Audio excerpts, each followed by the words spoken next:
Бүс нутгаан дэмжсэн томоохон бүтээн байгуулалтуудад анхаарч, мал аж ахуйн бүтээгдэхүүн зуурлсан үндэсний үйлдвэрлэлийн зохис бодлогыг баруун бүсэд хэрэгжүүлэх боломж нөөц бүрэн дүүрэн байна. Үүний тулд эхлээд ховд, увс, завхан, говьалтай аймагуудыг холбосон тээвэр логистикийн сүлжээ бий болгох шаардлагатай. Баггүй ажил хийгдсэн ч удаан байна. Тиймээс урагштай, хурдтай, зоригтой шийдлүүд хэрэгтэй байна. Цаашлаад байгалийн унган төрхөн хадгалж үлдсэн уул уурхайд эвдэгдээгүй бүс нутаг болох баруун бүсийн 4 аймагт аялал жуулчлалын зэгцтэй бодлого хэрэгжүүлэх нөөц боломж бий. Эдгээр зорилтуудыг хэрэгжүүлэх бүтээн байгуулалтыг хийх хүний хөгжлийн асуудал, хүнээн дэмжсэн нийгмийн асуудлуудаа цогцоор нь шийдэх замаар баруун бүс нутаг хөгжинэ. Монгол улс ч хөгжин урагшлна. Баруун бүсийн хөдөлмөрч тууштай дайчин шаргуу ард түмний уугуул мөн чанар болох зорьсон бол хийдэг, сансан бол хэрэгжүүлдэг, явсан бол хүрдэг, төрөлх арын шандан суурилсан томоохон бүтээн байгуулалт эхлүүлэх хэрэгтэй юм а. Улсаас нэг удаа дэмжиж зориг хөрөнгө гаргавал тэр ажлыг цаашид үр дүнд хүртэл аваад явах, ажил хэрэг болгох, улсын хөгжлийн тулгцыг болтол хөгжүүлэн урагшлуулах зориг төвчээр сэтгэл зүтгэлтэй ард түмэн бол баруун монголчууд билээ. Би баруун Монголын үр сад гэдгээр бахархдаг. Тэр тусмаа олон өв соёлын нэгдэл бас ялгарл болсоор ирсэн ховдын унган хүү гэдгээрээ омогшдог.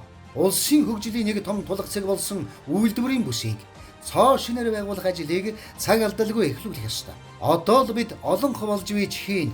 Үгүй бол хожимдон зогсох эрх байхгүй учраас зоригтой урагшлан бас зогсолтгүй урагшлан.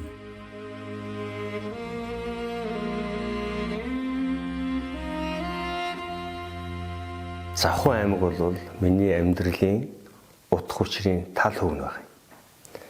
Ягаад тэгэхээр би Завхан аймагаас гэр бүлтэй болж 3 сайхан хүү охинтой болж өнөөдрийн миний амьдралын түүх энэ бол миний сайн сайхан бүхний ихэнх хэсэг нь Завхан аймаг л гэж боддог. Тэр отхон тэнгэр хайрхны айшаа газраас төрсэн миний сайхан хань, миний үр хүүхдүүдийн авшиг буян заяавал завханчуудын надад хайрлсан буян хишгэл гэж би энд их залбирч амьдэрдэг шүү. Энэ бол завхантай холбоотой хүү судлал нь миний амьдралаа гэж хэлэх байна. Завханчууд бол Монголын өв соёлын түүх, итгэл үнэмшийн түүхийг бүтээсэн юм ардтан ба. Монголын олон хотог товлгаад энэ завхан нутгаас төрж гарсан.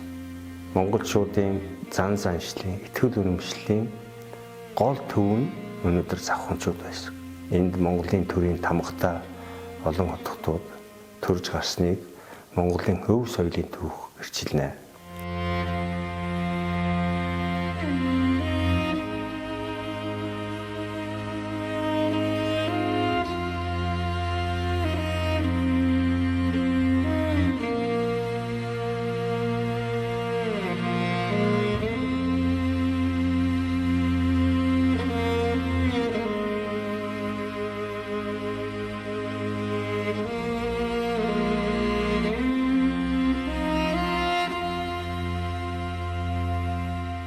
Хөргөн хүүгийн тухайд биш, завхны хөгжлийн тухайд ярих хэрэгтэй гэж бодож байгаа.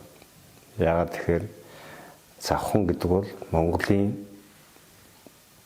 100 жилийн түүхийг бүтээсэн ийм аймагуудын нэг. Энэ бол Монголын тусгаар тогтнол, Монголын эдийн засгийн хөгжлийн гол зүйлүүдийг авч явсан ийм аймаг.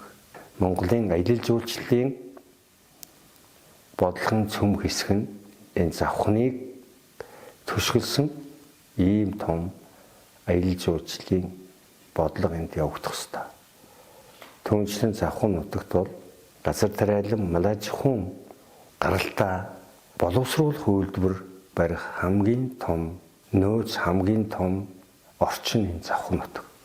Энд бол эко хүнс хүнсний зүйл, эко махан бүтээгдэхүүн, эко арьсшир боловсруулах үйлдвэр энд баригдах ёстой.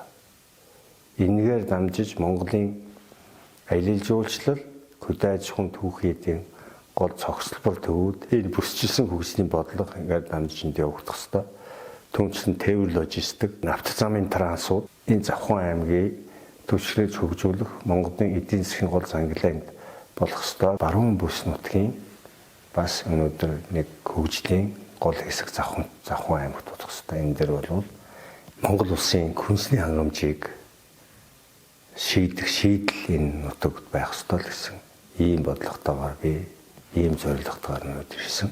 Бид энэ цаг үед хамтдаа Монголын ирээдүй, Завханы ирээдүйн төлөө, Завханы хөгжлийн төлөө, Монголын хөгжлийн төлөө, Монгол хүн эрүүл мэндийн төлөө хамтарч ажиллах ийм итгэл сэтгэлтэй та бүгдийнхээ төлөө та бүгдээ хамтарч ажиллаж зүтгэх итгэл дүүрэн байна. 2024 оны Улсын их хурлын ээлжид сонгуулийн 2 дугаар тойрог Ховд, Увс, Завхан, Говьтай аймагт ардчилсан намаас нэр дэвшигч Ширнэн мандийн ачаа Монгол улсын хөгжлийн ирээдүйг зам тээвэр дэд бүтцийн хөгжлийг эрчимтэй дэмжсэн, хөдөө аж ахуйн бүтээгдэхүүний эко үйлдвэрлэл үйлчлэгийг хөгжүүлсэн, бүс нутгийн онцлогтой, аймаг орон нутгийн харилцан хамааралтай том бодлогын хүрээнд харж байгаагаа ийхүү илэрхийллээ. Тэрээр бүс нутгийн хөгжлийн онцлог дахин давтагдахгүй чанар цуурилсан баруун бүсийн бүтээн байгуулалтын хэрэгцээ шаардлагыг Монгол улсын хөгжлийн ирээдүй маргааштай холбогдох, эдийн засгийн хийгээд хүний хөгжлийн нөөц боломж, иргэдийн нийгмийн асуудлыг цогцоор нь авч үзсэн бодлого шийдлүүдэд анхааран оролцож нөлөөлөн ажиллагаар зорж байна. Зөвшөлтслийн аргаар хөгжлийн гацаа саадыг даван туулах ёстой гэж үздэг. Хоёр талыг эвлэрүүлэн ажил хэргийг урагшлуулдаг гишүүдийн нэг гэгдэх болсон Ширнэн мандийн ачаа улс орноор нь зогсож саадахгүй тулд зөвийг дэмжиж цаг алдахгүй урагшлах хэрэгтэй гэдгийг чухалчлан сануулахаар урагшлан гэсэн уриатайгаар энэ удаагийн сонгуул дахин нэр дэвшиж байна. Хал үзэж хашир суусан, амьдрал мэддэг, учир ойлгодог, бурханд сүсэгтэй, эгэл олонд ойрхон, хөөцөлдсөн ажиллаан бүтээдэг, хэлсэн амлсан дан хүрдэг, эх орон ирээдүй хож үеийн төлөө хэлэх үг нь хурц, хийх үйл нь хүнлэг энэ эрхмийн баруун бүс нутгаан төлөөлөж, төр түшилцэх орон зай том, шийдвэрт нөлөөлөх сэтгэл нь дулаан, ухаан нь сэргэлээ. 2024 оны Улсын их хурлын ээлжид сонгуулийн 2 дугаар тойрог Ховд, Увс, Завхан, Говьтай аймагуудад ардчилсан намаас нэр дэвшигч Ширнэн мандийн ачаа